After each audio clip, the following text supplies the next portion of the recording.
Hi. I want to share a story um,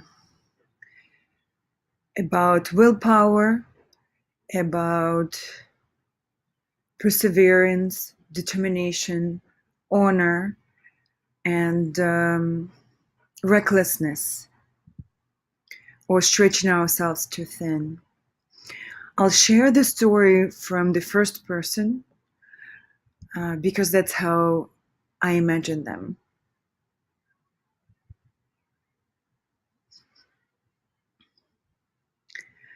I see myself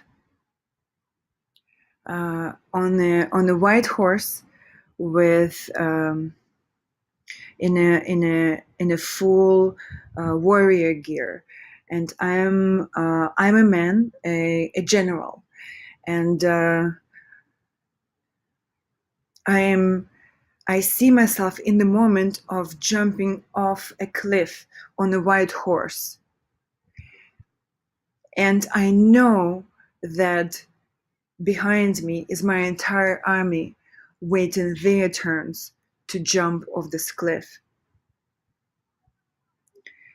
And this moment of jumping lasts forever, lasts the entire lifetime. And in that moment, everything that I've done, everything that I've believed for, and everything that I lived for goes in front of my eyes. And here's that story. I was a general of the most powerful army on earth. It was the army of this empire called Scythia. It was a vast empire of warriors. It was spread from China through Central Asia all the way to modern day Germany. So it included Central Asia and Russia, modern day, and as well as Balkans. And I was basically number 2 person in this empire. And number 1 was the king, who was called King the Sun, and who was considered semi-god and appointed by God to rule this powerful empire. Our army was second to none. It was so strong. Everybody wanted to be in our army, and we had the most innovative weapons, and we had the most advanced fighting techniques. We improved ourselves all the time, and it was just our life, the warrior's life, was just training, continuous training. And that's why we were so successful. All this territory, it did not become the largest on its own. We fought for it, and most of it was my doing. We started with a modest territory in Central Asia, in the middle of nowhere, where there was really nothing, and we spread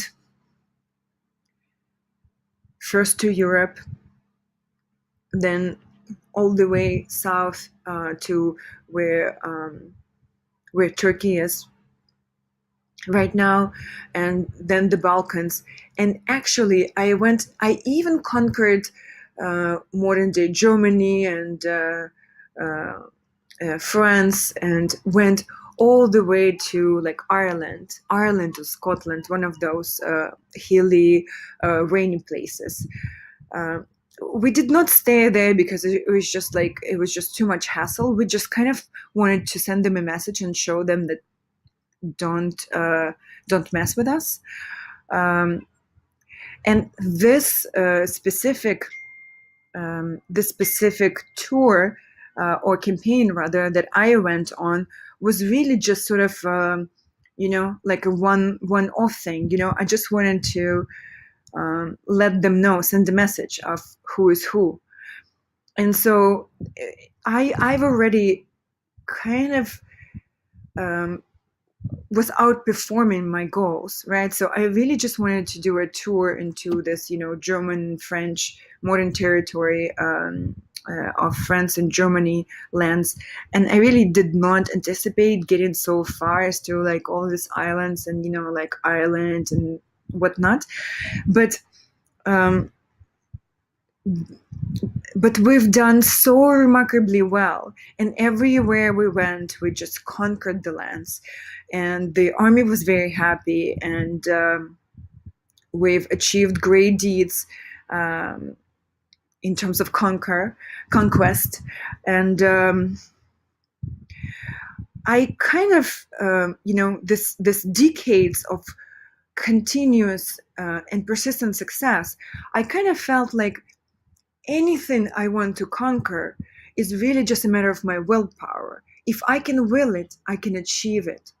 There is absolutely no loss that can await me anywhere at any time, because my willpower is made of steel, and my determination to win is total. My army trusts me 100%. There is no room for defeat, and there's no need to hedge my bets as a result. And that's kind of, on the rush, how on the rush of this conquest and all these victories, we ended up being so far from our home, and the wear and tear was kind of letting itself know. But hey, we were very strong. And so what happened was that, we ended up going far into this remote lands of this um, uh, Highlanders, and we did not know the territory so well. And this one day, when actually I imagined it was going to be a quick win, um, we ended up getting trapped, and we got trapped, out of not knowing the terrain. And also, I mean, come on, we got trapped by a bunch of um, a little more than um, peasants or sheep herders, whatever it is they did. So conquest and warfare was not even their profession. They were amateurs. So we got trapped, and basically on only one way out, there were them. And there was no way of passing through it without surrendering first, because there was no way to fight, especially for our cavalry. And all the other sides were just a cliff. The decision was really an obvious one for me. Our army never surrendered. The only way to die honorably for us was to jump off of that cliff. And it was a decision I made in split seconds. And when I made the decision, my entire army knew that that was a decision. Well, entire army, it's really not the correct word, because it was just like a battalion of us. At that point, we had to leave manpower to guard the places we just conquered. So it was not the entire army. It was just like my my best man that I took on this trip, let's say. Yet it was, like 100, 150 of us. So it was quite sizable. That gives you an idea of how big the army was overall. It was tens of thousands of people. So I am jumping off that cliff, and what I become aware of is that what happened to me was hubris. as much as my willpower mattered, and as much as determination, focus, and clarity of vision were important. But still, there was room for hedging our bets. There was room for leaving a way out. There was room and necessity to take care of ourselves and to be cognizant of the fact that we're not immortals after all. And basically, hubris is a very dangerous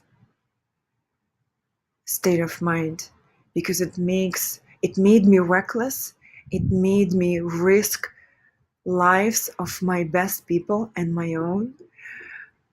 For what? We didn't even want the territory. I mean, there is no sunshine. Who wants to live there anyway? And like all they've got is sheep.